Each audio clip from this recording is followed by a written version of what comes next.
나의 해방일지. 일부 시작 마이너스 헌신의 계절. 나는 요즘 커피를 마실 때마다 생각한다. 이 맛을 이제야 알게 됐다고. 60년을 살면서 커피는 늘 남편 것을 타주거나 손님 것을 내오는 것이었다. 내 것은 늘 미지근하게 식은 뒤에 마셨다. 설거지를 하다가 빨래를 개다가 누군가의 뒷정리를 하다가 마시는 커피. 그게 내 커피였다. 지금 내 앞에 놓인 이 커피는 뜨겁다. 김이 모락모락 난다. 창밖으로 들어오는 오후 햇살이 커피잔에 부딪혀 반짝인다. 나는 한 모금 천천히 마신다. 향을 음미하고 온도를 느끼고 쓴맛이 입안에 퍼지는 것을 느낀다. 이게 커피구나. 부천에서 서울까지 가는 길은 익숙했다. 매주 토요일 아침이면 남편이 현관에서 차 키를 찾고 있을 때 나는 이미 뒷좌석에 짐을 싣고 있었다. 김치 담은 통, 반찬통들, 과일 박스. 그리고 그날 만들 음식 재료들이 가득한 장바구니. 또 이렇게 많이 가져가? 남편이 물었다. 애들 먹을 거 없잖아. 매주 이래도 돼? 나는 대답하지 않았다. 대답할 필요가 없었다. 이건 내가 해야 할 일이었으니까. 고속도로를 달리는 동안 나는 유리창에 비친 내 얼굴을 봤다. 주름이 깊어졌다. 언제부터였을까? 거울을 볼 때마다 낯선 사람이 나를 보고 있었다. 아, 이게 나구나. 60이 넘은 여자. 누군가의 엄마, 누군가의 아내, 누군가의 시어머니. 그런데 나는 누구지? 그런 생각은 오래가지 않았다. 곧 서울 톨게이트가 보였고 익숙한 길을 따라 아들네 아파트로 향했다. 처음 며느리가 들어왔을 때를 나는 기억한다. 그건 3년 전 봄이었다. 결혼식 날 며느리는 하얀 드레스를 입고 웃고 있었다. 예쁘고 똑똑해 보였다. 아들이 좋아하는 사람. 그거면 충분하다고 생각했다. 어머님 잘 부탁드려요. 며느리가 인사했다. 우리 아들 잘 부탁한다. 나도 웃으며 대답했다.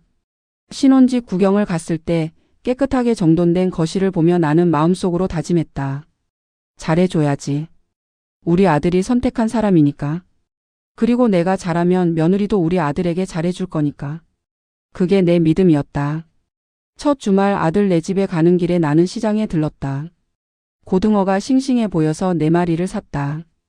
시금치도 한 단, 돼지고기도 500g. 아들이 좋아하는 깻잎도 빼놓지 않았다.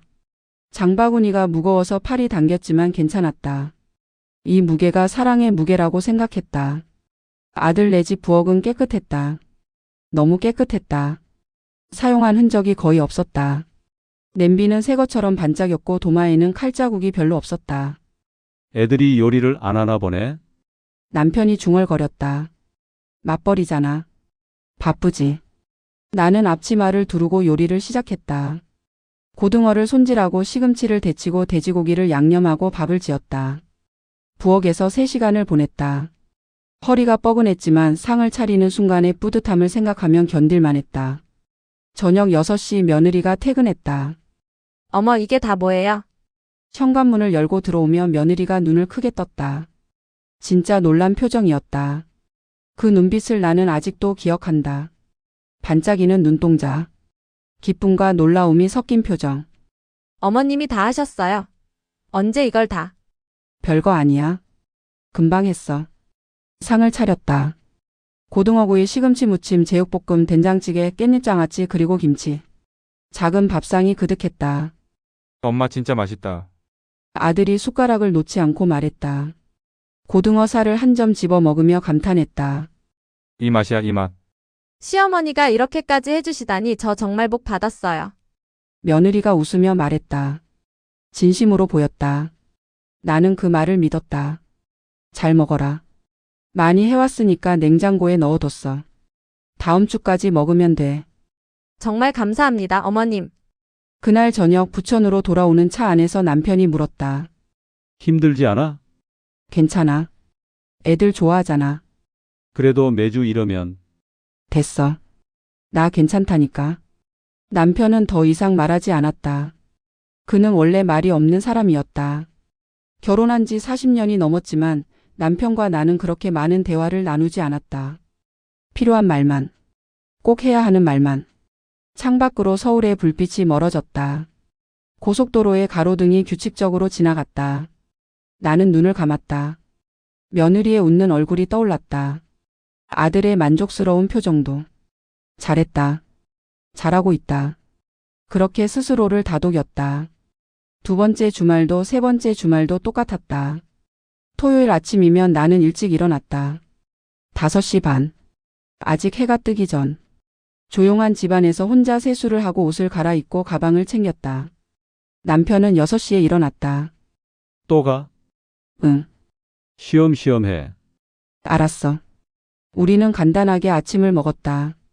토스트 한 장씩, 우유 한 잔씩. 서로 마주 앉아 있지만 각자의 생각에 잠겨 있었다. 시장은 7시에 열었다. 나는 첫 손님 중 하나였다. 단골 생선가게 아주머니가 웃으며 말했다. 또 오셨어요? 이번엔 뭐 사실래요? 고등어 있어요? 당연하죠. 오늘 아침에 들어온 거예요. 싱싱해요. 고등어를 골랐다. 살이 통통하고 눈이 맑은 것으로. 아주머니가 비닐에 담으며 물었다. 며느리한테 가져다 주시나 봐요. 응. 좋으시겠다. 며느리가 좋아하겠어요. 나는 웃으며 대답했다. 그랬으면 좋겠네. 채소 가게에서 시금치를 샀다. 한 단에 2,000원. 깻잎도 한 봉지. 정육점에서 돼지고기를 샀다. 아들이 좋아하는 앞다리살로. 장바구니가 무거워졌다. 팔이 저렸다. 하지만 괜찮았다. 이 무게 속에 내 마음이 들어있다고 생각했다. 집에 돌아와 짐을 차에 실었다. 남편이 운전대를 잡았다. 준비됐어? 응. 서울로 가는 길. 그 길이 점점 익숙해졌다. 어느 구간에서 차가 막히는지, 어느 휴게소가 깨끗한지, 어느 톨게이트가 빠른지. 다 알게 됐다. 아들네 집에 도착하면 며느리가 문을 열어줬다. 어서 오세요. 처음 몇 주는 환한 미소였다. 현관까지 나와서 짐을 받아주기도 했다. 어머님 이렇게 또 많이 가져오셨어요. 먹을 거 없을까봐. 감사합니다. 부엌으로 들어가면 설거지통에 그릇들이 쌓여 있었다. 배달 음식을 먹은 흔적. 피자 박스, 치킨 박스, 중국 음식 용기들이 쓰레기통에 가득했다. 요리할 시간이 없어서. 며느리가 미안한 듯 말했다. 괜찮아. 내가 해줄게. 나는 먼저 설거지를 했다. 기름기가 들러붙은 그릇들을 닦았다. 물이 차가웠다. 겨울이라 더 차갑게 느껴졌다. 고무장갑을 끼웠지만 찬기가 스며들었다. 설거지를 끝내고 요리를 시작했다. 고등어를 굽고 시금치를 무치고 제육볶음을 만들고 찌개를 끓였다. 부엌에서 나는 3시간, 4시간을 보냈다. 그 시간 동안 며느리는 거실에 있었다. 소파에 앉아 텔레비전을 보거나 휴대폰을 보거나 낮잠을 잤다. 처음엔 괜찮다고 생각했다. 일주일 내내 일했을 텐데 쉬어야지. 주말은 쉬는 날이니까. 그렇게 스스로를 설득했다. 석 달이 지났을 때 작은 변화들이 보이기 시작했다. 며느리의 감사합니다가 조금씩 짧아졌다. 어머니 오셨어요? 에서 아 오셨어요로 바뀌었다. 현관까지 나오지 않았다. 거실 소파에서 들어오세요 하고 소리만 질렀다. 짐을 들고 들어가면 며느리는 일어나지도 않았다. 텔레비전 화면을 보며 손만 들어 인사했다. 주방 좀 쓰마. 내가 말했다. 네. 짧은 대답. 부엌에서 요리를 하는 동안 거실에서는 드라마 소리가 들렸다. 웃음소리, 음악소리, 등장인물들의 대사. 그 소리들 사이로 며느리의 웃음소리도 섞였다. 밥상을 차렸다. 밥 먹자. 아들이 며느리를 불렀다. 며느리가 일어나 식탁으로 왔다. 머리는 헝클어져 있었고 얼굴에는 베개 자국이 나 있었다. 오늘도 진수성찬이네요. 말은 그렇게 했지만 목소리에 감탄이 사라졌다. 그냥 하는 말. 습관적인 말. 밥을 먹을 때도 달라졌다. 예전엔 이거 정말 맛있어요 하며 감탄했는데 이제는 그냥 먹었다. 말없이 휴대폰을 보면서. 휴대폰 좀 내려놓고 먹지. 아들이 말했다. 아, 잠깐만. 회사 단톡방에서 연락 왔어. 며느리는 휴대폰을 계속 봤다. 나는 밥을 먹으며 며느리를 봤다. 그 모습이 낯설었다. 처음 만났을 때의 그 반짝이던 눈빛은 어디 갔을까? 밥을 다 먹으면 며느리는 바로 일어났다. 잘 먹었습니다. 그리고 거실 소파로 갔다. 들어 누웠다. 리모컨을 잡고 채널을 돌렸다. 설거지는 당연히 내 몫이었다. 처음엔 그것도 괜찮다고 생각했다. 내가 해줄 수 있는 일이니까. 며느리가 편하면 되는 거니까. 하지만 설거지를 하면서 거실을 보면 며느리는 완전히 누워서 넷플릭스를 보고 있었다. 아들도 옆에 앉아 같이 보고 있었다. 둘 다 나를 보지 않았다. 그 순간 이상한 감정이 올라왔다. 뭐라고 말하기 어려운 감정. 섭섭함, 화, 외로움. 나는 그 감정을 억눌렀다. 설거지를 계속했다. 어느 날 이웃집 경숙이를 만났다. 경숙이는 나와 같은 아파트 단지에 사는 나이도 비슷한 친구였다. 우리는 가끔 동네 카페에서 만나 차를 마셨다. 요즘 어떻게 지내? 경숙이가 물었다. 그냥 그렇지 뭐. 서울은 자주 가? 매주 가. 경숙이가 눈을 크게 떴다. 매주? 아직도? 응, 힘들지 않아? 괜찮아. 경숙이는 커피를 한 모금 마셨다. 그리고 조심스럽게 물었다. 며느리는 뭐 해? 나는 잠시 망설였다. 뭐라고 대답해야 할까? 며느리가 소파에 누워 넷플릭스를 보고 있다고? 설거지는 하지 않는다고? 맞벌이라 바쁘지. 그래도 주말인데. 요즘 애들은 다 그래. 경숙이는 고개를 끄덕였다. 하지만 그 눈빛이 뭔가를 말하고 있었다. 동의하지 않는다는 눈빛. 너무 많이 해주지 마. 당연하게 생각하면 안 돼. 내가 잘하면 며느리도 우리 아들한테 잘해줄 거야. 경숙이가 한숨을 쉬었다. 그게 꼭 그런 건 아니더라. 내 경험상. 나는 대답하지 않았다. 경숙이의 말이 들리긴 했지만 받아들이고 싶지 않았다. 내 상황은 다를 거라고 내 며느리는 다를 거라고 믿고 싶었다. 나 괜찮아. 걱정하지 마. 경숙이는 더 이상 말하지 않았다. 하지만 그날 저녁 집에 돌아와서도 경숙이의 말이 귓가에 맴돌았다. 당연하게 생각하면 안 돼. 며느리가 내 헌신을 당연하게 생각하고 있는 걸까? 아니야. 아직은 아니야. 나는 그렇게 생각하며 잠들려고 했다. 하지만 잠이 쉽게 오지 않았다. 여름이 왔다. 더운 날씨에도 나는 매주 서울에 갔다. 땀을 흘리며 시장을 돌았다. 부엌에서 요리를 할 때면 등줄기로 땀이 흘렀다. 에어컨 좀 틀어도 돼? 내가 물었다. 아, 전기세가. 며느리가 망설였다. 괜찮아, 엄마 더우시면 트세요. 아들이 말했다. 에어컨을 틀었지만 부엌까지는 바람이 잘 오지 않았다. 나는 계속 땀을 흘리며 요리했다. 그의 여름 특별한 날이 있었다. 내 생일이었다. 61. 환갑이 지나고 또 한 살을 먹었다. 아들이 전화했다. 엄마 생일 축하해요. 고마워. 이번 주말에 뵐게요. 선물 준비했어요. 그래 고마워. 주말 아들 내 집에 갔다. 며느리가 문을 열었다. 어머니 생일 축하드려요. 고마워. 거실 테이블에 작은 케이크가 놓여 있었다. 편의점에서 산 것 같았다.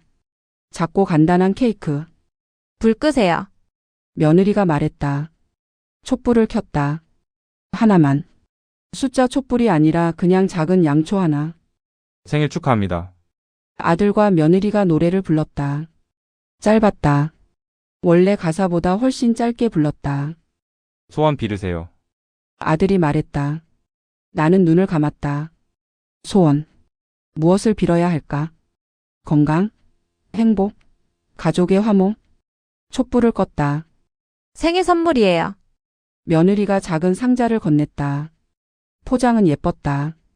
분홍색 리본이 달려 있었다. 고마워. 상자를 열었다. 수분 크림이 들어 있었다. 작은 통. 20ml. 어머니 이거 요즘 되게 좋다고 하더라고요. 제 친구가 추천해줬어요. 나는 크림통을 들었다. 그때 보였다. 옆면에 붙어 있는 스티커. 비매품. 세 글자가 선명했다. 사은품이구나. 어디선가 받은 사은품을 포장해서 준 거구나. 나는 한참 그 스티커를 바라봤다. 아들과 며느리는 케이크를 자르고 있었다. 아무도 내 얼굴을 보지 않았다. 고맙구나. 내가 말했다. 목소리가 떨렸다. 하지만 아무도 눈치채지 못했다. 피부 좋아지실 거예요. 며느리가 웃으며 말했다. 우리는 케이크를 먹었다. 달았다. 너무 달았다. 목이 메는 것 같았다. 그날 저녁 부천으로 돌아오는 차 안에서 남편이 물었다. 생일 선물 받았어? 응. 뭔데? 크림. 크림? 좋네. 응. 나는 더 이상 말하지 않았다. 가방 속에 든 크림통. 그 비매품 스티커가 가슴을 눌렀다. 집에 도착해서 크림통을 화장대에 올려놨다. 스티커를 떼려다가 멈췄다. 그냥 두기로 했다. 잊지 않기 위해서. 이게 내 가치구나. 사은품 하나. 그날 밤 잠이 오지 않았다. 천장을 보며 생각했다. 내가 뭘 기대했던 걸까? 며느리가 직접 골라준 선물을? 마음이 담긴 무언가를? 아니면 그냥 진심 어린 축하를? 비매품. 그 단어가 머릿속에서 맴돌았다. 새벽 3시까지 잠들지 못했다. 가을이 왔다. 날씨가 선선해졌지만 허리는 점점 더 아팠다. 아침에 일어날 때마다 허리가 뻐근했다. 오래 서 있으면 저렸고 무거운 것을 들면 찌릿했다. 남편이 말했다. 병원 가봐. 괜찮아. 아픈데 왜 괜찮아? 조금 쉬면 나아. 하지만 나아지지 않았다. 어느 날 시장에서 장을 보다가 주저앉았다. 갑자기 허리에 전기가 오는 것 같았다. 움직일 수 없었다. 아주머니 괜찮으세요? 채소 가게 아주머니가 놀라서 달려왔다. 잠깐만요. 금방 괜찮아질 거예요. 병원 가보세요. 이거 심각해 보여요. 결국 남편이 데리러 왔다. 병원에 갔다. 의사가 엑스레이를 보며 말했다. 디스크가 심하네요. 이 정도면 수술을 해야 합니다. 수술이요? 네. 더 악화되기 전에 하시는 게 좋습니다. 언제쯤? 예약이 밀려 있어서 석 달 정도 후에 가능합니다. 서울에 있는 큰 병원으로 가셔야 해요. 집으로 돌아오는 길 남편이 말했다. 토요일엔 이제 쉬어. 괜찮아. 아직은. 무리하지 마. 수술까지 해야 하는데. 알았어. 하지만 그 주 토요일에도 나는 서울에 갔다. 허리가 아팠지만 참을 만했다. 부엌에서 요리를 하는데 허리가 끊어질 것 같았다. 싱크대에 손을 짚고 잠시 숨을 골랐다. 엄마 괜찮으세요? 부엌으로 물을 따러 온 아들이 물었다. 응, 괜찮아. 앉아 계세요. 아니야, 금방 나. 아들은 걱정스러운 눈으로 나를 봤다. 하지만 곧 거실로 돌아갔다. 며느리가 부르는 소리가 들렸다. 오빠, 이거 봐봐. 이거 재밌어. 나는 다시 요리를 시작했다. 수술 날짜가 잡혔다. 1월 15일 화요일 아침 8시. 병원이 서울 강남에 있었다.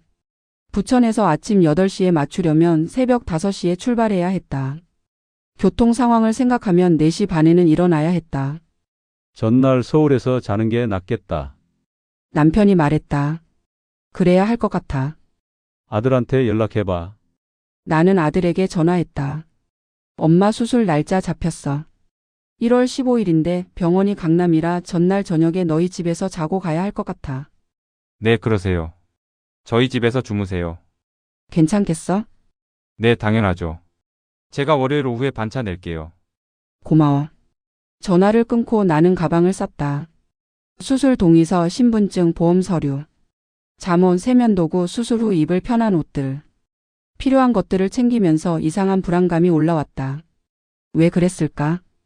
예감 같은 것이었을까? 1월 14일 월요일. 우리는 오후 4시에 부천을 출발했다. 남편이 운전대를 잡았다. 나는 조수석에 앉아 창밖을 봤다. 겨울 하늘이 회색빛이었다. 차가운 바람이 불었다. 나무들은 잎이 다 떨어져 앙상했다. 떨려? 남편이 물었다. 수술? 아니. 괜찮아. 그럼 뭐가 불편해? 나는 대답하지 않았다.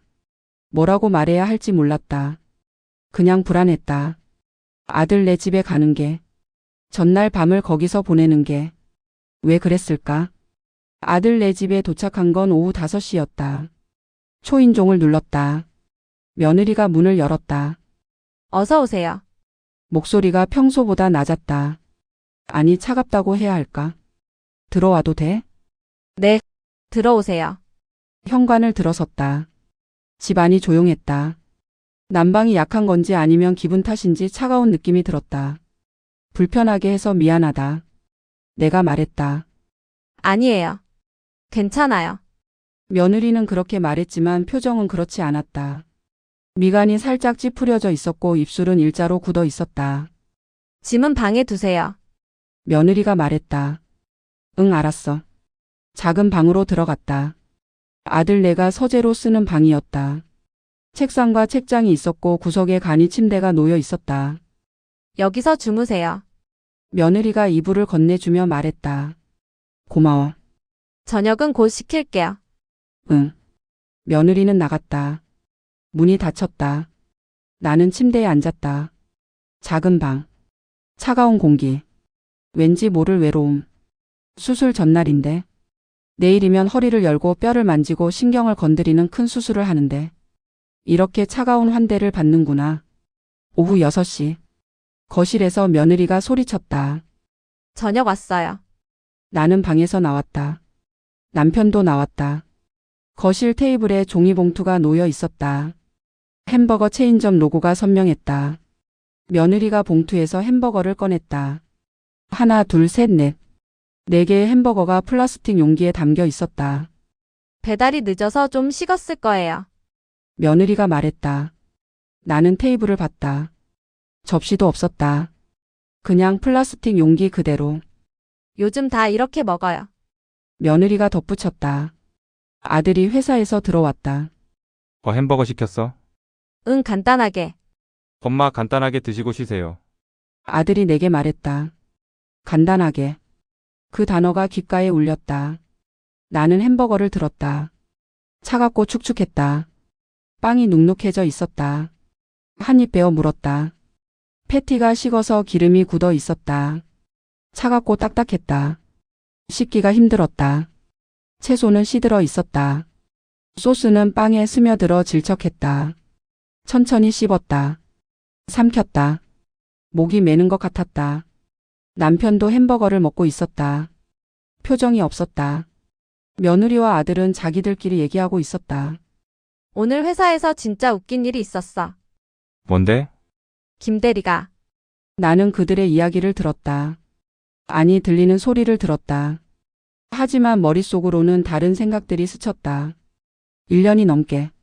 매주 토요일마다 시장에 가서 신선한 재료를 골랐다. 고등어, 시금치, 돼지고기, 깻잎. 부엌에서 3시간, 4시간을 보냈다. 끓이고 굽고 볶고 무치고. 허리가 아파도 참았다. 땀을 흘려도 참았다. 그렇게 해줬는데 이 사람들은 단 한 번도 나를 위해 따뜻한 밥 한 끼를 준비한 적이 없다. 수술 전날. 내일이면 수술대에 오르는데 식은 햄버거. 배달 음식. 간단하게 드세요. 하다못해 10,000원짜리 백반집이라도 데려가면 어떤가. 근처 식당에서 된장찌개라도 사오면 어떤가. 아니, 집에서 라면이라도 끓여주면 어떤가. 하지만 아무것도 없었다. 식은 햄버거. 그게 전부였다. 나는 계속 씹었다. 삼켰다. 그리고 결심했다. 이제 그만이다. 더 이상 호구가 되지 않겠다. 그날 밤 잠이 오지 않았다. 작은 방의 침대는 불편했다. 이불은 얇았다. 추웠다. 남편은 금방 잠들었다. 코 고는 소리가 들렸다. 나는 천장을 봤다. 어둠 속에서 여러 생각들이 스쳤다. 60년을 살았다. 20에 결혼했다. 시집살이를 했다. 아들을 낳았다. 키웠다. 공부시켰다. 대학 보냈다. 결혼시켰다. 그 세월 동안 나는 무엇이었나? 엄마였다. 아내였다. 며느리였다. 시어머니였다. 그런데 나라는 사람은 어디에 있었나? 손주가 태어나면 나는 또 할머니가 될 것이다. 육아를 도와줄 것이다. 밥을 해줄 것이다. 빨래를 해줄 것이다. 당연하다는 듯이. 그게 내 역할이니까. 하지만 나는 언제 나로 살 수 있나? 새벽 2시. 옆방에서 소리가 들렸다. 며느리와 아들이 웃는 소리. 텔레비전 소리. 수술 전날 밤인데 옆방에서 드라마를 보고 있었다. 배려라고는 없었다. 나는 이불을 덮어쓰고 눈을 감았다. 내일 수술이 잘 되기를. 그리고 이 수술이 끝나면 모든 게 달라질 거야. 나는 더 이상 이렇게 살지 않을 거야. 그렇게 다짐했다. 1월 15일 화요일. 알람이 울린 건 새벽 5시 반이었다. 남편이 먼저 일어났다. 나도 일어났다. 몸이 무거웠다. 잘 자지 못한 탓이었다. 세수를 하고 옷을 갈아입었다. 거울을 봤다. 초췌한 얼굴. 다크서클이 짙었다. 거실로 나갔다. 조용했다. 아들과 며느리는 아직 자고 있었다. 애들 깨워야 하나? 남편이 물었다. 아니, 가자. 인사도 안 하고? 택시 불렀어. 가자. 현관문을 열었다. 복도로 나갔다. 문을 조용히 닫았다. 엘리베이터를 타고 내려갔다. 아파트 로비는 텅 비어 있었다. 택시가 기다리고 있었다. 강남병원이요? 남편이 말했다. 차가 출발했다. 창밖으로 새벽 풍경이 지나갔다. 어둠이 아직 가시지 않았다. 아침은 어떻게? 남편이 물었다. 나는 금식이니까 안 먹어도 돼. 차라리 다행이네. 애들한테 괜한 짐 안 덜고. 여보는 나 수술실 들어가면 식당에서 잘 챙겨 먹어요. 수술 전에는 못 먹으니까. 미안해. 뭐가? 어젯밤에 제대로 된 식사도 못하고. 나는 대답하지 않았다. 병원에 도착한 건 7시였다. 입원 수속을 밟았다. 병실로 올라갔다. 사인실이었다. 간호사가 왔다. 수술 전 검사 받으셔야 해요. 따라오세요. 검사를 받았다. 피를 뽑고 심전도를 찍고 엑스레이를 또 찍었다. 8시 반 수술복으로 갈아입었다. 보호자분은 대기실에서 기다리세요. 간호사가 남편에게 말했다. 네, 남편이 내 손을 잡았다. 힘내. 응, 잘 될 거야. 알아. 침대가 움직였다. 수술실로 향했다. 복도 천장에 형광등이 지나갔다. 하나, 둘, 셋, 넷. 규칙적으로 밝아졌다 어두워졌다. 수술실 문이 열렸다. 긴장 푸세요. 금방 끝날 거예요. 의사가 말했다. 마취가 시작됐다. 의식이 흐려졌다. 마지막으로 든 생각은 이제 달라질 거야. 이부 균열 깨어남의 순간들. 눈을 떴을 때 천장이 보였다. 깨어나셨어요. 간호사의 목소리. 네, 수술 잘 끝났어요. 이제 회복실에 계시다가 병실로 올라가실 거예요. 몸이 무거웠다. 허리는 아팠지만 수술 전과는 다른 통증이었다. 시간이 얼마나 지났을까? 병실로 돌아왔다. 남편이 침대 옆에 앉아 있었다. 어떻게 돼? 내가 물었다. 잘 됐대. 의사 선생님이 성공적이라고. 다행이네. 아들한테 연락했어. 저녁에 온대. 그래. 나는 눈을 감았다. 피곤했다. 오후 6시쯤 아들이 왔다. 엄마 괜찮으세요? 응, 고생하셨어요. 별일 아니야. 며느리는 회사 일이 있어서 못 왔어요. 연차를 못 내서. 나는 대답하지 않았다. 연차를 못 낸다. 수술한 시어머니를 보러 올 수 없다. 그게 얼마나 중요한 일인데. 괜찮아. 바쁘면 어쩔 수 없지. 죄송해요. 너도 회사 가봐. 바쁘잖아. 조금 더 있다 갈게요. 아들은 1시간쯤 있다가 돌아갔다. 병실이 다시 조용해졌다. 사흘 동안 입원해 있었다. 그 사흘 동안 아들이 2번 왔다. 며느리는 1번 왔다. 며느리가 왔을 때는 금요일 저녁이었다. 어머니 어떠세요? 괜찮아. 회복이 잘 되고 계신데요. 의사 선생님한테 들었어요. 그래. 다음 주에 퇴원하시죠? 응. 그럼 부천집으로 바로 가시는 거예요. 그럴 것 같아. 네. 조리 잘하세요. 며느리는 30분쯤 있다가 갔다. 바쁘다고 했다. 약속이 있다고 했다. 금요일 저녁에 약속. 시어머니가 수술하고 입원해 있는데 나는 창밖을 봤다. 겨울 하늘이 어두웠다. 퇴원하는 날 남편이 데리러 왔다. 집에 가자. 남편이 말했다. 응. 차를 타고 부천으로 갔다. 창밖 풍경이 달라 보였다. 아니, 내가 달라진 건지도 몰랐다. 수술 전과 수술 후. 뭔가 선을 넘은 기분이었다. 집에 도착했다. 익숙한 현관. 익숙한 거실. 소파에 누웠다. 허리는 아팠지만 마음은 이상하게 가벼웠다. 남편이 부엌에서 뭔가를 하고 있었다. 냄비 소리가 들렸다. 잠시 후 남편이 죽을 가져왔다. 먹어봐. 죽을 한 숟가락 떴다. 뜨겁고 부드러웠다. 맛은 서툴렀다. 간이 좀 안 맞았다. 하지만 따뜻했다. 맛있어.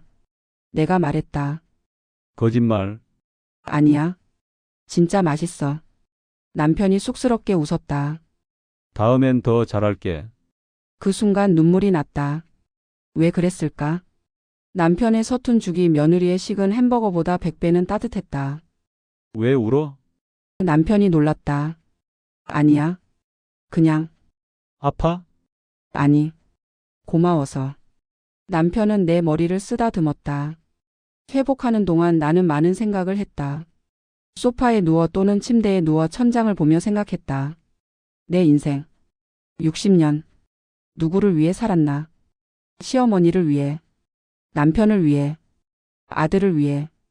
며느리를 위해. 그런데 나는? 나를 위해 산 적이 있나? 경숙이가 문병을 왔다. 많이 아팠어? 좀 아팠지. 이제 괜찮아? 회복 중이야. 경숙이는 과일을 깎아줬다. 사과를 작게 잘라서. 서울은 어떻게 할 거야? 안 갈 거야. 경숙이의 손이 멈췄다. 진짜? 응. 끝났어. 아들한테 말했어? 아직. 곧 할 거야. 경숙이가 고개를 끄덕였다. 잘 생각했어. 응. 이제 너도 내 인생 살아. 그래. 이제부터는. 경숙이가 웃었다. 2월 첫째 주. 아들에게서 전화가 왔다. 엄마 괜찮으세요? 응, 많이 나아졌어. 이번 주 토요일에 저희가 갈게요. 그 말을 듣는 순간 가슴이 답답했다. 또 시작이구나. 문병 온다는 명목으로 와서 밥 먹고 갈 거야. 내가 뭔가 준비하길 기대하면서. 오지 마. 전화 너머로 침묵이 흘렀다. 네? 너희 바쁘잖아. 오지 마. 우리도 쉬고 싶어. 엄마 문병 가는 건데요. 필요 없어. 나 괜찮아. 무슨 일 있으세요? 아무 일 없어. 그냥 이제 너희끼리 알아서 해. 엄마 무슨 말씀이? 내 말 이해 못해? 이제 나도 내 인생 살고 싶어. 너희한테 매주 가서 밥 해주고 설거지하고 그거 이제 안 할 거야. 엄마, 미안하지만 이제 기대하지 마. 나도 내가 먼저야. 무슨 일이 있었어요? 제가 뭘 잘못했어요? 잘못한 거 없어. 그냥 이제 너희는 너희대로 우리는 우리대로 사는 거야. 엄마 와이프가 뭐 잘못했어요? 나는 한숨을 쉬었다. 잘못한 거 없어. 다들 잘못한 거 없어. 그냥 나만 바보였던 거지. 엄마, 끊을게. 몸조리 해야 해. 전화를 끊었다. 손이 떨렸다. 하지만 후회는 없었다. 남편이 옆에 앉았다. 괜찮아? 응. 괜찮아. 잘했어. 남편의 목소리가 단단했다. 그 후로 일주일 동안 아들에게서 전화가 계속 왔다. 나는 받지 않았다. 문자도 왔다. 엄마 전화 좀 받으세요. 무슨 일인지 얘기해 주세요. 저희가 뭘 잘못했는지 말씀해 주세요. 나는 답장하지 않았다. 며느리한테서도 문자가 왔다. 어머니 저 때문에 그러시는 거예요. 죄송합니다. 제가 뭘 잘못했는지 말씀해 주세요. 다시 잘하겠습니다. 나는 읽기만 하고 답장하지 않았다. 경숙이가 물었다. 아들한테 연락 안 해? 응, 아들이 걱정하겠다. 알아. 근데 지금은 내가 더 중요해. 그래, 맞아. 나는 하루하루를 조용히 보냈다. 남편이 아침을 해줬다. 서툴렀지만 정성이 느껴졌다. 나는 소파에 앉아 책을 읽었다. 오래간만이었다. 젊었을 때 좋아하던 소설을 다시 꺼내 읽었다. 오후에는 창가에 앉아 햇볕을 쬐다. 저녁에는 남편과 텔레비전을 봤다.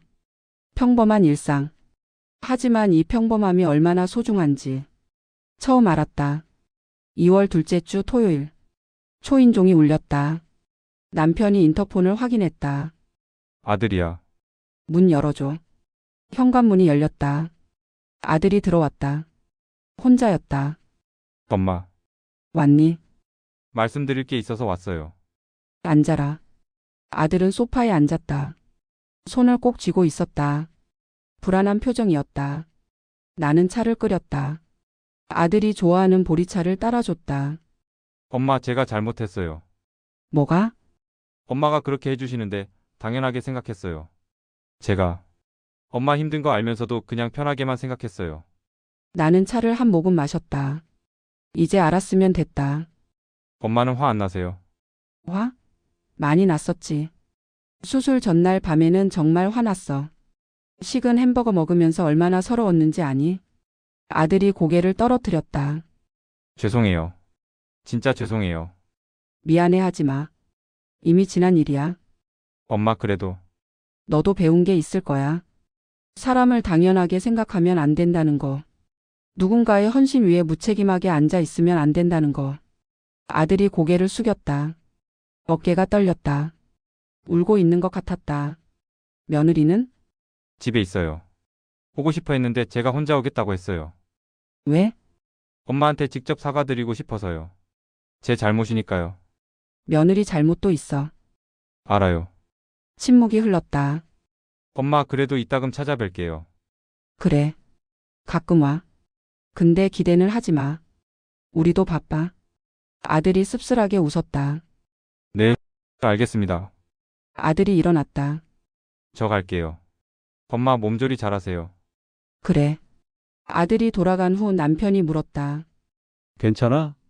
응. 괜찮아. 마음이 편해? 응. 이상하게 편해. 남편이 고개를 끄덕였다. 3부 해방 나를 위한 시간. 2월이 가고 3월이 왔다. 봄이 오고 있었다. 창밖 나무에 작은 새싹들이 돋았다. 나는 매일 아침 산책을 시작했다. 허리가 많이 나아졌다. 천천히 조심스럽게 걸었다. 동네 공원을 한 바퀴 도는데 30분이 걸렸다. 예전 같으면 10분이면 됐을 텐데. 하지만 괜찮았다. 천천히 가는 것도 좋았다. 길을 걷다가 벚꽃 나무를 발견했다. 아직 꽃이 피지 않았지만 봉오리가 부풀어 있었다. 곧 피겠다. 남편이 말했다. 응. 예쁘겠다. 벚꽃 필 때 다시 오자. 그래. 우리는 손을 잡고 걸었다. 언제 마지막으로 손을 잡았는지 기억나지 않았다. 3월 중순 나는 부동산에 전화했다. 인천에 있는 건물 있잖아요. 매물로 내놓을까 해요. 아, 그 3층 건물요. 지금 시세가 올랐는데 좋은 타이밍이에요. 얼마나 받을 수 있을까요? 보증금 빼면 20억 정도는 받으실 수 있을 것 같은데요. 20억. 나는 숨을 들이켰다. 그 건물은 10년 전에 샀다. 당시에 5억이었다. 아들한테 물려주려고 샀던 건물. 아들이 결혼하면 주려고 했다. 안정적인 수입원을 만들어 주려고. 하지만 이제 생각이 바뀌었다. 매물 내놓아 주세요. 네, 알겠습니다. 전화를 끊고 남편에게 말했다. 인천 건물 팔기로 했어. 남편이 놀란 표정으로 나를 봤다. 아들한테 주려고 한 거 아니었어? 생각이 바뀌었어. 팔면 뭐 할 건데? 우리가 쓸 거야. 여행도 가고 맛있는 것도 먹고 하고 싶은 거 하면서 살 거야. 남편이 천천히 고개를 끄덕였다. 그래. 좋아. 우리가 번 돈인데 우리가 써야지. 아들한테는 미안하지만 미안할 것 없어. 우리 인생이 먼저야. 남편의 목소리가 단호했다. 한 달 후 건물이 팔렸다. 생각보다 빨랐다. 그리고 가격도 좋았다. 20억이 아니라 25억에 팔렸다. 통장에 돈이 들어왔다. 처음 보는 큰 금액이었다. 나는 통장을 보며 생각했다. 이 돈으로 무엇을 할까? 아들에게 주면 아파트를 살 수 있을 것이다. 하지만 그러고 싶지 않았다. 우리 여행 가자. 내가 남편에게 말했다. 어디로? 제주도. 아니 유럽도 좋고. 아니면 일본도 좋고. 일단 가까운 데부터 시작하자. 남편이 웃었다. 그래, 가자. 어디든. 나는 여행사에 전화했다. 제주도 패키지 있나요? 4박 5일로요. 네, 있습니다. 몇 분이신가요? 2명이요. 부부예요. 좋은 상품이 있는데요. 5성급 호텔에 예약을 했다. 다음 달 출발. 결혼한 지 40년 만에 처음 가는 우리만의 여행이었다. 4월 벚꽃이 폈다. 남편과 나는 동네 공원에 갔다. 벚나무 아래 벤치에 앉았다. 바람이 불 때마다 꽃잎이 날렸다. 하얗고 분홍빛 꽃잎들이 우리 주변에 떨어졌다. 예쁘다. 내가 말했다. 응, 예쁘네. 남편이 대답했다. 우리는 한참을 앉아 있었다. 아무 말 없이. 그냥 벚꽃을 보면서. 공원에는 사람들이 많았다. 가족들, 연인들, 친구들. 다들 웃고 있었다. 나도 웃고 있었다. 행복했다. 이 순간이. 누구를 위한 것도 아닌 오직 나를 위한 이 시간이. 며느리한테서 문자가 왔다. 어머니 아이 생겼어요. 나는 한참 그 문자를 바라봤다. 손주. 예전 같았으면 기뻐 날뛰었을 것이다. 하지만 지금은 복잡한 감정이었다. 축하한다고 답장을 쳤다. 간단하게. 감사합니다. 조리원 알아보고 있어요. 그래. 잘 알아봐. 연예인 다니는 고급 조리원이 있는데 2주 1,000만 원 정도 하네요. 혹시 어머니가 도와주실 수 있으신지. 예상처럼 며느리는 너무도 당연하게 요구했다. 나는 답장하지 않았다. 1시간 후 아들에게서 전화가 왔다. 엄마 들으셨죠? 응, 축하한다. 감사합니다. 침묵이 흘렀다. 엄마. 산후조리 때 혹시 엄마가 와서 좀 도와주실 수 있으세요? 조리원 가. 네? 조리원 가라고. 요즘 다들 그렇게 한대. 근데 와이프가 원하는 조리원 비용이 만만치 않아서. 너희가 감당해. 너희가 감당할 수 있을 곳으로 가야지. 너희 아이잖아. 엄마. 나는 지금껏 할 만큼 했다고 본다. 게다가 호텔식 조리원? 1,000만 원? 이제 못 도와줘. 내 인생 살기 바빠. 전화 너머로 아들의 한숨 소리가 들렸다. 알겠습니다. 조리원 갈게요. 그래. 잘 생각했다. 나중에 아이 보러 오세요. 시간 되면. 전화를 끊고 나는 베란다로 나갔다. 나는 손주가 생긴 게 기뻤다. 그렇지만 1,000만 원 조리원이라니. 내가 입을 떼기도 전에 당당히 요구를 하다니. 나는 지금껏 아이들의 식모 ATM 기계였던 게 맞구나. 갑작스레 입원 전날 먹었던 차가운 햄버거의 패티가 다시 떠올랐다. 축하한다. 예쁘게 키우렴. 나는 아들에게 500만 원을 보냈다. 그걸로 됐다. 4월에 하늘이 맑고 파랬다. 손주가 태어나면 예전의 나라면 당연히 육아를 도왔을 것이다. 밤낮으로 아이를 돌보고 며느리 식사를 챙기고 빨래를 하고 청소를 했을 것이다. 하지만 이제는 아니다. 나도 내 시간이 필요하다. 나도 내 인생이 있다. 5월 우리는 제주도로 여행을 갔다. 김포공항에서 비행기를 탔다. 비행기를 타는 것도 오랜만이었다. 떨려?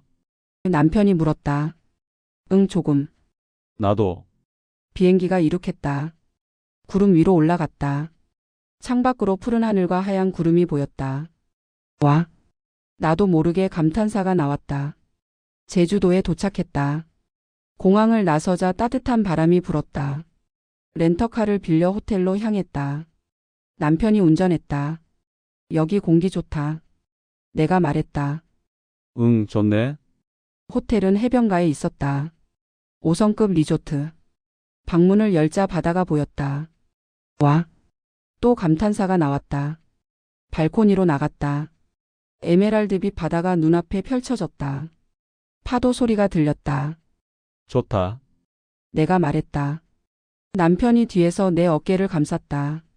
그래, 정말 좋다. 우리는 한참을 서서 바다를 봤다. 제주도에서의 닷새는 꿈 같았다. 첫째 날 우리는 해변을 걸었다. 모래가 발에 부드러웠다. 파도가 발목을 적셨다. 차갑다. 내가 웃었다. 춥지 않아? 당신 수술한 지 얼마 되지도 않았는데 몸 조심해야지. 남편이 걱정했다. 아니, 시원하고 좋아. 우리는 손을 잡고 걸었다. 한참을 걸었다. 시간 가는 줄 몰랐다. 둘째 날 우리는 섬 일주를 했다. 해안 도로를 따라 차를 몰았다. 창문을 열고 달렸다. 바람이 머리카락을 날렸다. 기분 좋다. 내가 소리쳤다. 남편도 웃었다. 우도에도 갔다. 배를 타고 들어갔다. 작은 섬이었지만 아름다웠다. 사진 찍어줘. 내가 남편에게 말했다. 여기서. 나는 바다를 배경으로 섰다. 웃었다. 진심으로 웃었다. 남편이 사진을 여러 장 찍었다. 잘 나왔어? 내가 물었다. 예쁘게 나왔어. 거짓말. 진짜야. 요즘 얼굴이 좋아 보여. 셋째 날 우리는 맛집 투어를 했다. 흑돼지 식당에 갔다. 고기가 두툼하고 육즙이 풍부했다. 맛있다. 내가 감탄했다. 진짜 맛있네. 남편도 동의했다. 회 식당에도 갔다. 싱싱한 회가 한 접시 가득 나왔다. 이렇게 먹어도 돼? 내가 물었다. 당연하지. 우리 돈으로 먹는 건데. 나는 회를 한 점 집어 먹었다. 신선하고 달았다. 맛있다. 그치? 우리는 천천히 여유롭게 먹었다. 서두르지 않았다. 넷째 날 우리는 한라산에 갔다. 정상까지는 못 갔다. 허리 때문에. 하지만 중턱까지는 올라갔다. 힘들어? 남편이 물었다. 조금. 근데 괜찮아. 쉬엄쉬엄 가자. 중턱에 도착했다. 쉼터에서 쉬었다. 아래를 내려다봤다.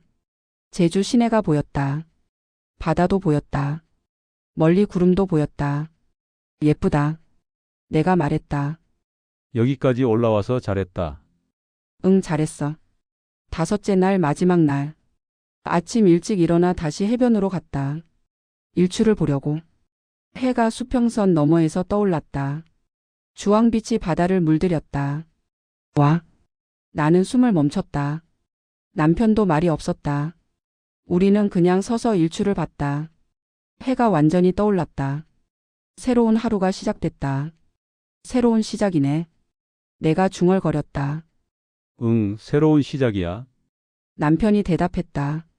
제주도에서 돌아온 후 나는 달라졌다. 아니, 이미 달라져 있었는지도 모른다. 매일 아침 운동을 했다. 요가를 배우기 시작했다.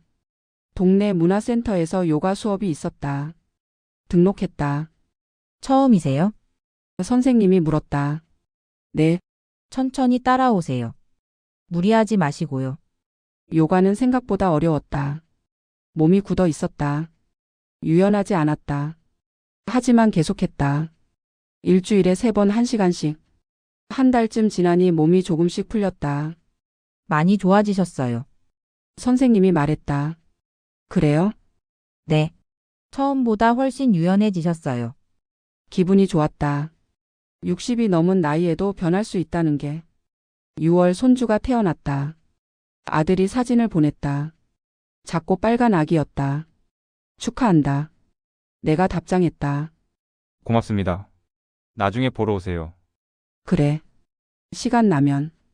경숙이가 물었다. 손주 봤어? 사진으로. 안 보러 가? 나중에. 진짜 달라졌다, 너.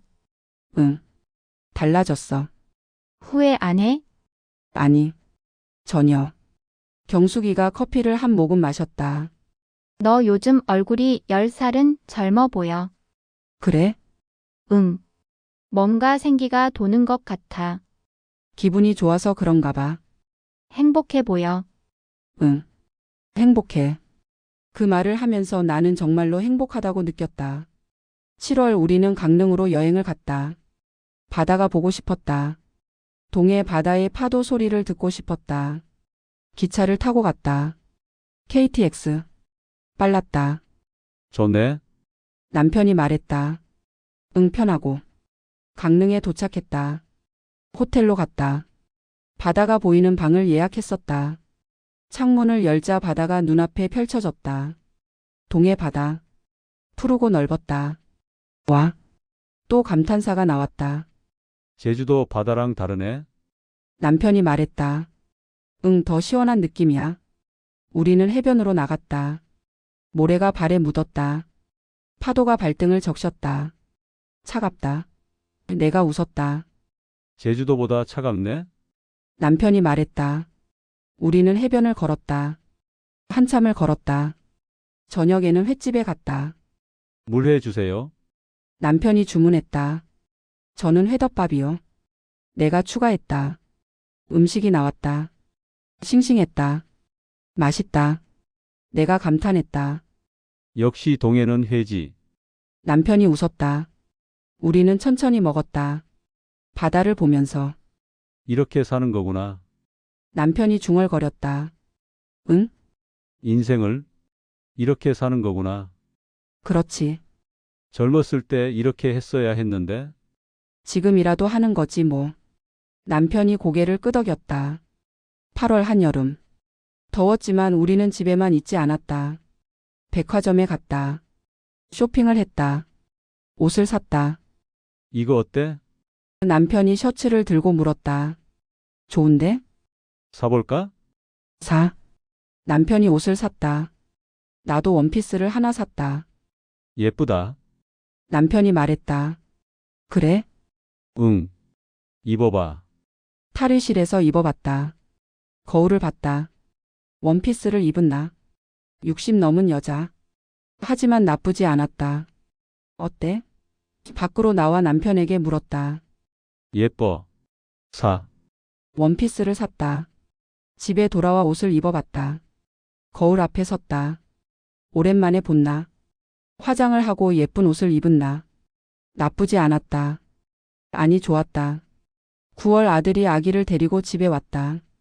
엄마 손주 보러 왔어요. 어서 와. 아기는 포대기에 쌓여 있었다. 3달 된 아기. 작고 예뻤다. 안아보세요. 아들이 말했다. 나는 조심스럽게 아기를 안았다. 가벼웠다. 따뜻했다. 이쁘네. 할머니 닮았어요. 그래? 아기가 눈을 떴다. 까만 눈동자로 나를 봤다. 순간 가슴이 뭉클했다. 내 핏줄. 내 손주. 하지만 동시에 알았다. 이 아이를 키우는 건 아들과 며느리의 몫이라는 걸. 며느리는? 집에 있어요. 아직 몸이 안 좋아서. 그래. 차를 마시면서 아들이 말했다. 엄마 요즘 행복해 보여요. 그래? 네. 얼굴이 많이 밝아지셨어요. 그럴지도. 제 잘못인 것 같아서 죄송해요. 이제 그만 미안해해라. 됐어. 하지만 너도 이제 부모잖아. 알 거야. 부모가 된다는 게 어떤 건지. 그리고 부모를 당연하게 생각하면 안 된다는 것도. 아들이 고개를 끄덕였다. 네. 요즘 많이 느껴요. 애 키우면서. 그래. 그거면 됐어. 아들은 1시간쯤 있다가 돌아갔다. 이따금 올게요. 손주 보여드리러. 그래. 가끔 와. 아들이 떠난 후 남편이 물었다. 손주 이쁘지? 응, 이뻐. 자주 보고 싶지 않아? 보고 싶긴 한데. 그게 전부는 아니야. 남편이 고개를 끄덕였다. 그래. 우리 인생이 더 중요하지. 응. 사부 정착 나로 사는 법. 가을이 왔다. 10월의 공기는 선선하고 상쾌했다. 남편과 나는 내장산으로 여행을 갔다. 단풍을 보러. 케이블카를 탔다. 올라가면서 본 풍경은 장관이었다. 산이 온통 붉고 노랬다. 초록도 섞여 있었다. 자연이 만든 팔레트. 와. 나는 숨을 멈췄다. 정말 예쁘다. 남편도 감탄했다. 정상에 도착했다. 전망대에 올라갔다. 아래를 내려다봤다. 세상이 온통 가을빛이었다. 사진 찍자. 남편이 말했다. 우리는 단풍을 배경으로 사진을 찍었다. 여러 장. 하나 더. 또? 마지막. 웃으며 찍었다. 케이블카를 타고 내려왔다. 입구 근처에 작은 식당이 있었다. 파전 먹을래? 남편이 물었다. 좋지. 식당으로 들어갔다. 파전과 막걸리를 주문했다. 파전이 나왔다. 바삭하고 고소했다. 맛있다. 내가 말했다. 정말. 남편이 동의했다. 막걸리를 한 잔씩 마셨다. 달고 시원했다. 좋다. 남편이 중얼거렸다. 응? 이렇게 여행 다니니까. 나도. 우리는 파전을 다 먹고 막걸리를 한 잔씩 더 마셨다. 치기가 올랐다. 기분이 좋았다. 또 어디 갈까? 내가 물었다. 겨울에는 어디 가고 싶어? 온천? 좋지. 온천 가자. 우리는 벌써 다음 여행을 계획하고 있었다. 11월 나는 글쓰기 수업을 등록했다. 동네 문화센터에서 수필쓰기 강좌가 있었다. 글 써보신 적 있으세요? 선생님이 물었다. 없어요. 처음이에요. 괜찮아요. 누구나 처음은 있으니까요. 첫 수업에서 선생님이 말했다. 여러분의 이야기를 쓰세요. 경험을, 감정을, 생각을. 그날 밤 나는 노트를 꺼냈다. 무엇을 쓸까? 펜을 들었다. 그리고 쓰기 시작했다. 나는 요즘 커피를 마실 때마다 생각한다. 이 맛을 이제야 알게 됐다고. 글이 술술 나왔다. 내 이야기. 시어머니로서의 삶. 헌신과 상처. 그리고 해방. 1시간 동안 쓰고 2시간 동안 쓰고 3시간 동안 썼다. 밤 12시가 넘었다. 남편이 거실로 나왔다. 아직도 안 자? 응. 글 쓰는 중이야. 무슨 글? 내 이야기. 남편이 내 어깨 너머로 노트를 봤다. 재밌겠다. 그럴까? 응. 다 쓰면 나도 읽어봐도 돼? 당연하지. 남편이 내 머리를 쓰다듬고 들어갔다. 나는 계속 썼다. 12월 겨울이 왔다. 첫눈이 내리던 날 나는 창가에 서서 눈을 바라봤다. 하얗게 내리는 눈송이들이 고요했다. 예쁘다. 남편이 뒤에서 말했다. 응, 차 끓여줄까? 응, 좋아. 남편이 부엌으로 갔다. 주전자 소리가 들렸다. 나는 계속 눈을 바라봤다. 세상이 조용히 하얗게 변해갔다. 올해가 거의 끝나간다. 나에게는 특별한 해였다. 허리 수술을 했다. 아들과 며느리와 관계를 정리했다. 여행을 다녔다. 나를 찾았다. 남편이 차를 가져왔다. 고마워. 천천히 마셔. 우리는 창가에 앉아 눈을 보며 차를 마셨다. 내년에는 뭐 할 거야? 남편이 물었다. 유럽 갈까? 유럽? 응. 프랑스도 가고 이탈리아도 가고. 좋지. 가자. 진짜? 응. 우리 이제 뭐든 할 수 있잖아. 나는 웃었다. 그래, 우리는 이제 뭐든 할 수 있다. 크리스마스 이브. 아들이 가족과 함께 찾아왔다. 며느리와 손주까지. 어서 와. 내가 문을 열어주며 말했다.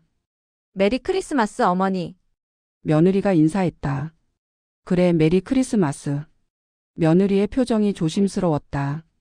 예전처럼 편하지 않았다. 선을 지키고 있었다. 거실로 들어왔다. 남편이 손주를 안았다. 많이 컸네. 네, 벌써 5달이에요. 우리는 소파에 앉았다. 선물 준비했어요. 아들이 쇼핑백을 건넸다. 뭔데? 열어보세요. 포장을 뜯었다. 목도리와 장갑 세트였다. 캐시미어였다. 고급인데? 어머니 따뜻하게 보내시라고요. 고마워. 진심이 느껴졌다. 예전의 비매품 스티커와는 달랐다. 저희도 준비했어요. 며느리가 또 다른 상자를 건넸다. 열었다. 차 세트였다. 고급 차들이 예쁘게 담겨 있었다. 어머니 차 좋아하신다고 들어서요. 고마워. 잘 마실게. 며느리가 수줍게 웃었다. 어머니 죄송했어요. 그동안. 됐어. 이제 그 얘기는 하지 말자. 네. 너희도 힘들었을 거야. 일하면서 집안일까지. 나도 이해해. 며느리의 눈이 촉촉해졌다. 앞으로 잘할게요. 저희끼리 알아서 할게요. 어머니한테 부담 드리지 않을게요. 그래. 그렇게 해라. 우리는 함께 저녁을 먹었다. 내가 준비한 게 아니라 배달 음식이었다. 피자와 치킨. 이렇게 먹어도 돼요. 아들이 조심스럽게 물었다. 왜 안 돼? 편하잖아. 엄마가 요리를 안 하시니까 낯설어서요. 이제 나도 쉬면서 살 거야. 아들이 고개를 끄덕였다. 식사 후 우리는 거실에서 차를 마셨다. 손주가 울었다. 며느리가 안 왔다. 제가 밖에서 좀 달래고 올게요. 며느리가 일어났다. 괜찮아. 여기서 해. 시끄러울 텐데. 괜찮다니까. 애는 원래 우는 거야. 며느리가 안심한 표정으로 앉았다. 예전에 나라면 아기를 빼앗아 안고 달랬을 것이다. 하지만 지금은 아니다. 며느리가 할 일이다. 우리는 1시간쯤 함께 시간을 보냈다. 이제 갈게요. 애 재워야 해서요. 아들이 일어났다. 그래, 조심히 가. 다음에 또 올게요. 응, 가끔 와. 그들이 떠난 후 남편이 말했다. 달라졌네? 뭐가? 아들이랑 며느리. 조심스러워 보이던데? 응. 선을 지키게 됐어. 그게 좋은 거야? 응. 이게 맞는 거야. 서로 적당한 거리를 유지하는 게. 남편이 고개를 끄덕였다. 새해가 밝았다. 1월 1일 우리는 동해로 해돋이를 보러 갔다. 새벽 4시에 출발했다. 어두운 도로를 달렸다. 졸려? 내가 물었다. 괜찮아. 곧 도착해. 정동진에 도착한 건 6시 반이었다. 해변은 사람들로 가득했다. 모두 해돋이를 기다리고 있었다. 우리도 자리를 잡았다. 춥지? 남편이 물었다. 좀. 근데 괜찮아. 남편이 내 어깨에 담요를 둘러줬다. 수평선이 점점 밝아졌다. 주황빛이 하늘을 물들였다. 나온다. 누군가 소리쳤다. 해가 떠올랐다. 천천히 장엄하게. 사람들이 환호했다. 박수를 쳤다. 나도 박수를 쳤다. 새해. 새로운 시작. 소원 빌어. 남편이 말했다. 나는 눈을 감았다. 무엇을 빌까? 건강? 행복? 가족의 화목? 아니, 이미 다 있잖아. 나는 눈을 떴다. 소원 안 빌었어. 왜? 이미 다 이루어져서. 남편이 웃었다. 그러게. 우리 이미 행복하지. 응. 우리는 손을 잡고 해돋이를 봤다. 1월 중순 나는 글쓰기 수업에서 내 글을 발표했다. 나는 요즘 커피를 마실 때마다 생각한다. 내 이야기를 읽었다. 시어머니로서의 삶, 헌신과 상처, 그리고 해방. 다 읽고 나자 교실이 조용했다. 선생님이 말했다. 정말 솔직하고 용기 있는 글입니다. 한 수강생이 손을 들었다. 공감돼요. 저도 비슷한 경험이 있어서. 다른 수강생도 말했다. 저희 어머니 생각이 나네요. 어머니도 이런 마음이셨을까? 수업이 끝나고 여러 사람이 내게 다가왔다. 글 정말 좋았어요. 책으로 내시면 좋겠어요. 용기를 주셔서 감사해요. 집에 돌아오는 길 마음이 뿌듯했다. 내 이야기가 누군가에게 위로가 될 수 있다는 것. 그게 이렇게 기쁠 줄 몰랐다. 2월 우리는 일본으로 여행을 갔다. 오사카와 교토. 첫 해외여행이었다. 공항에서 출국 수속을 밟을 때 손이 떨렸다. 떨려? 남편이 물었다. 응. 처음이라. 나도. 비행기를 탔다. 2시간 후 오사카에 도착했다. 낯선 나라. 낯선 언어. 낯선 공기. 하지만 설렜다. 호텔로 가는 택시 안에서 창밖을 봤다. 일본의 거리. 한자로 된 간판들. 깔끔한 거리. 신기하다. 내가 중얼거렸다. 응, 다르네. 호텔에 짐을 풀고 우리는 거리로 나갔다. 도톤보리. 네온사인이 반짝이는 번화가. 와. 나는 감탄했다. 사람들로 붐볐다. 다양한 음식 냄새가 났다. 타코야키를 먹었다. 뜨겁고 맛있었다. 오코노미야키도 먹었다. 고소하고 푸짐했다. 맛있다. 내가 웃었다. 정말. 우리는 밤늦게까지 거리를 걸었다. 다음 날 교토로 갔다. 절들을 구경했다. 킹카쿠지 금각사. 예쁘다. 내가 감탄했다. 금빛으로 빛나는 절. 호수에 비친 그 모습. 사진 찍자. 우리는 여러 장 사진을 찍었다. 기모노를 입은 사람들도 보였다. 우리도 입어볼까? 남편이 물었다. 진짜? 응. 해보자. 우리는 기모노 대여점에 갔다. 기모노를 입었다. 낯설었지만 재밌었다. 거울을 봤다. 기모노를 입은 나. 신기했다. 예쁘다. 남편이 말했다. 고마워. 우리는 기모노를 입고 거리를 걸었다. 사진도 많이 찍었다. 이게 인생이네? 남편이 중얼거렸다. 응. 이게 인생이야. 일본에서 돌아온 후 며느리한테서 전화가 왔다. 어머니 저 직장 그만뒀어요. 그래? 네. 육아가 너무 힘들어서요. 조리원 끝나고 집에 오니까 정신이 하나도 없더라고요. 그럴 수 있지. 회사 다니면서 애 키우는 게 생각보다 힘드네요. 당연하지. 엄마가 된다는 게 그런 거야. 며느리가 한숨을 쉬었다. 어머니가 그동안 얼마나 힘드셨을지 이제 조금 알 것 같아요. 이제 알았으면 됐어. 죄송해요. 정말로. 됐어. 이제 그만 미안해. 네. 전화를 끊고 나는 창밖을 봤다. 며느리가 달라지고 있었다. 엄마가 되면서. 힘든 걸 겪으면서. 그게 배움이다. 3월 벚꽃이 다시 폈다. 작년과 같은 계절. 하지만 나는 완전히 달라져 있었다. 남편과 여의도로 벚꽃 구경을 갔다. 벚꽃 터널을 걸었다. 꽃잎이 바람에 날렸다. 예쁘다. 내가 말했다. 작년보다 더 예쁘게 보이는 것 같아.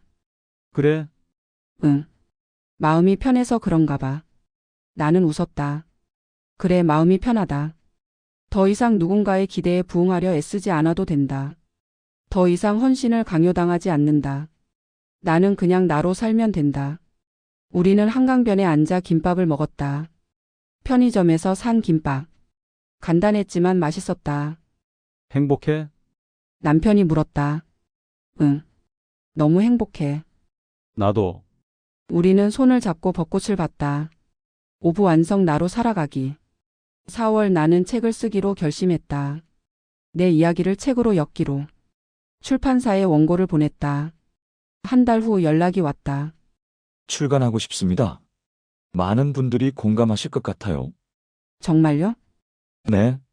요즘 이런 이야기가 필요해요. 자신의 삶을 되찾는 이야기. 나는 출판 계약을 했다.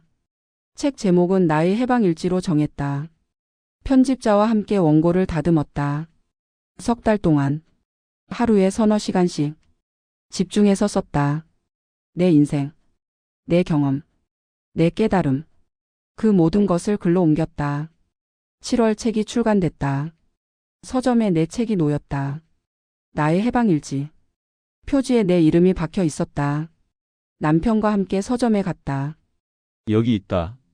남편이 책을 집어들었다. 나는 떨리는 손으로 책을 받았다. 내 책, 내 이야기. 자랑스럽다. 남편이 말했다. 고마워. 우리는 책을 몇 권 샀다. 경숙이한테 주려고. 아들한테 주려고. 집에 돌아와 아들에게 전화했다. 책 나왔어. 진짜요? 축하드려요, 엄마. 고마워. 한 권 줄게. 네, 꼭 읽을게요. 며느리도 전화를 바꿔받았다. 어머니 축하드려요. 저도 꼭 읽고 싶어요. 그래. 보내줄게. 책을 보낸 일주일 후 아들이 전화했다. 엄마 책 다 읽었어요. 그래? 엄마가 얼마나 힘드셨는지 이제 알았어요. 정말 죄송해요. 알았으면 됐어. 와이프도 울면서 읽었어요. 그래? 네. 저희가 정말 잘못했다고. 이제 그만. 다 지난 일이야. 네. 앞으로 잘할게요. 엄마처럼 살지 않을게요. 나는 웃었다. 그래. 너희는 너희 방식대로 살아. 가을 책이 베스트셀러가 됐다. 서점 순위 10위 안에 들었다. 출판사에서 연락이 왔다. 사인회를 하면 어떨까요? 사인회요? 네. 독자들이 원하세요. 나는 망설였다. 제가 할 수 있을까요? 물론이죠. 독자들이 작가님을 만나고 싶어 하세요. 사인회 날짜가 잡혔다. 10월 둘째 주 토요일. 그날이 다가오자 떨렸다. 괜찮아. 잘할 거야. 남편이 격려했다. 사인회 날. 서점에 도착했다. 사람들이 길게 줄을 서 있었다. 저렇게 많이 왔어? 나는 놀랐다. 인기가 많으시네요. 출판사 직원이 웃었다. 사인회가 시작됐다. 한 명씩 내 앞에 왔다. 책 너무 감동적이었어요. 제 엄마 생각이 났어요. 용기를 주셔서 감사해요. 한 중년 여성이 울면서 말했다. 저도 며느리한테 똑같이 당했어요. 작가님 책 읽고 결심했어요. 이제 제 인생 살기로요. 잘 결심하셨어요. 내가 말했다. 젊은 여성도 왔다. 저는 며느리 입장이에요. 이 책 읽고 반성했어요. 시어머니한테 전화했어요. 죄송하다고. 좋은 며느리네요. 앞으로 잘할게요. 3시간 동안 사인을 했다. 손이 아팠지만 행복했다. 내 이야기가 이렇게 많은 사람들에게 닿았다는 것. 11월 텔레비전 인터뷰 요청이 왔다. 아침 토크쇼에서 내 이야기를 하고 싶다고. 방송 나가실 수 있으세요? 출판사에서 물었다. 해봐야 할까요? 좋은 기회일 것 같아요. 나는 승낙했다. 방송 녹화 날. 스튜디오에 갔다. 화장을 하고 대기실에서 기다렸다. 떨렸다. 괜찮으세요? 작가가 물었다. 떨려요. 편하게 이야기하시면 돼요. 책에 쓴 것처럼요. 무대에 올랐다. 사회자가 웃으며 맞이했다. 어서 오세요. 요즘 화제의 책, 나의 해방일지의 작가님을 모셨습니다. 인터뷰가 시작됐다. 왜 이 책을 쓰셨나요? 제 경험을 나누고 싶었어요. 비슷한 상황에 있는 분들에게 용기를 주고 싶었죠. 시어머니와 며느리 관계에 대해 어떻게 생각하세요? 서로 적당한 거리가 필요해요. 헌신을 강요하거나 당연시해서는 안 돼요. 서로 독립된 인격체로 존중해야 해요. 지금은 행복하신가요? 네, 정말 행복해요. 저를 찾았거든요. 방송이 끝나고 반응이 뜨거웠다. SNS에서 화제가 됐다. 용기를 얻었다는 댓글들이 쏟아졌다. 12월 크리스마스. 아들 가족이 또 찾아왔다. 손주는 이제 돌이 지났다. 걷기 시작했다. 할머니. 손주가 내게 걸어왔다. 나는 손주를 안아 올렸다. 이쁘다, 우리 손주. 손주가 웃었다. 엄마 방송 봤어요. 아들이 말했다. 그래? 정말 멋있으셨어요. 며느리도 말했다.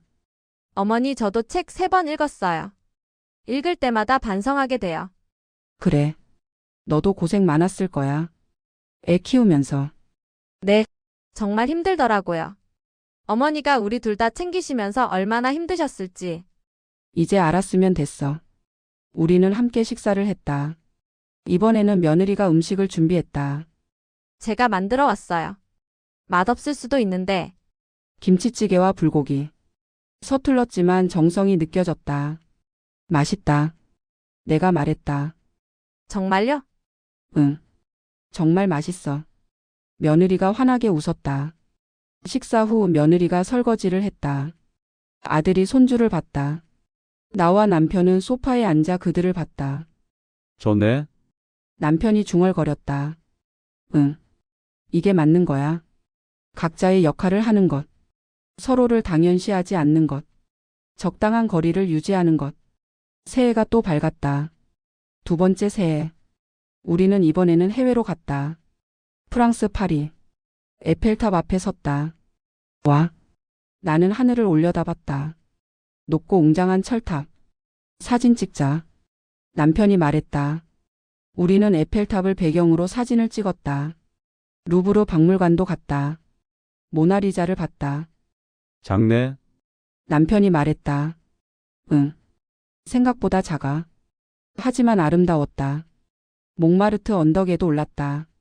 파리 시내가 한눈에 보였다. 예쁘다. 내가 감탄했다. 정말. 카페에 앉아 커피를 마셨다. 프랑스 커피. 진하고 쌌다. 맛있어. 내가 말했다. 응. 창밖으로 파리의 거리가 보였다. 사람들이 지나다녔다. 각자의 인생을 살아가는 사람들. 나도 그들 중 하나였다. 60 넘은 나이에 파리에 와서 커피를 마시고 있는 여자.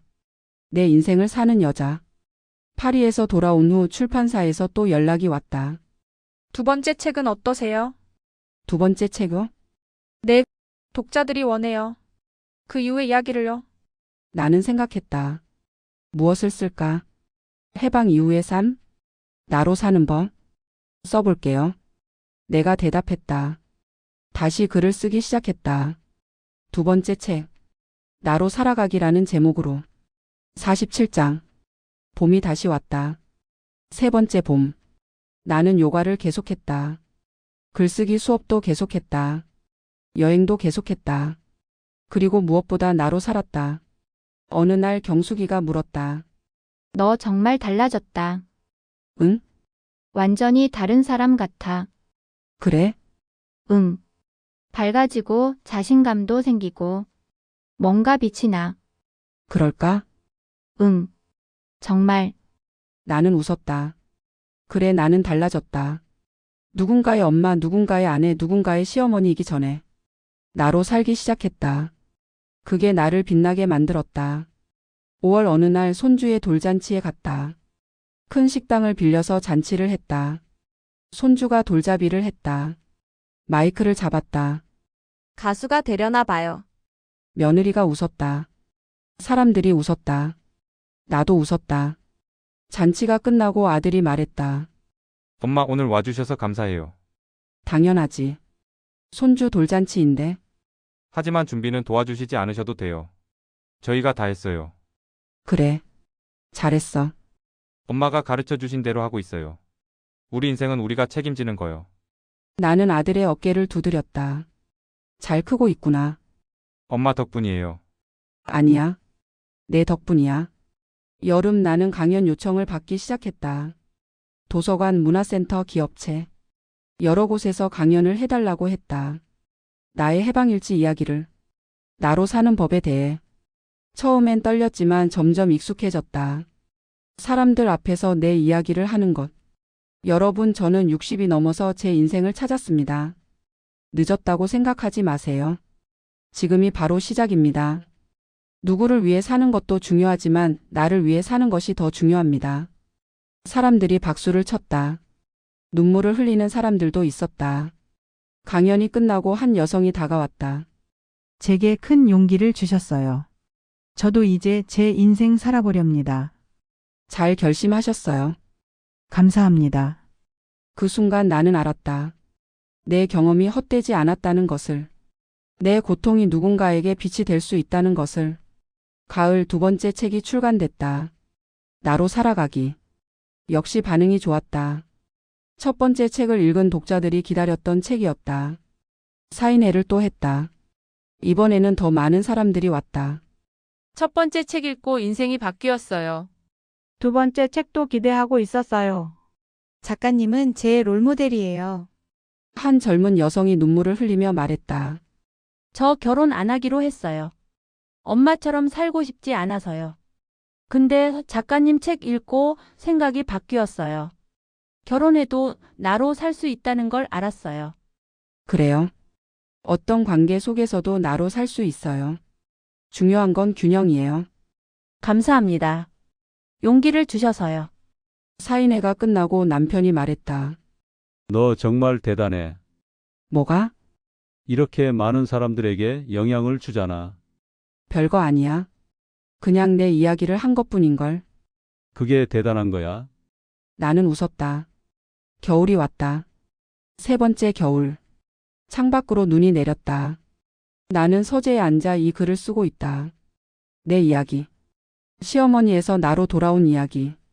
키보드를 두드리며 생각한다. 60년을 살았다. 그중 50년은 누군가를 위해 살았다. 하지만 마지막 이 몇 년은 나를 위해 살고 있다. 그리고 이제 알았다. 이게 진짜 삶이라는 것을. 나로 사는 것이 이렇게 아름다운 것이라는 것을. 문이 열리고 남편이 들어온다. 차 끓였어. 고마워. 남편이 찻잔을 내 옆에 놓는다. 글 쓰는 중이야? 응. 무슨 글? 내 이야기. 또? 응. 계속 쓸 거야. 내가 살아있는 한. 남편이 웃는다. 그래. 많이 써. 좋은 이야기들이니까. 남편이 나간다. 나는 차를 한 모금 마신다. 따뜻하다. 창밖에 눈이 하얗게 내린다. 세상이 조용하다. 평화롭다. 네, 이렇게 오늘 한 어머님 아니 한 여인의 멋진 이야기를 들어보았습니다. 오늘의 이야기가 공감이 가셨다면 좋아요와 구독을 눌러주시면 영상을 만드는 저에게 큰 힘이 됩니다. 감사합니다. 항상 건강하시고 행복하세요.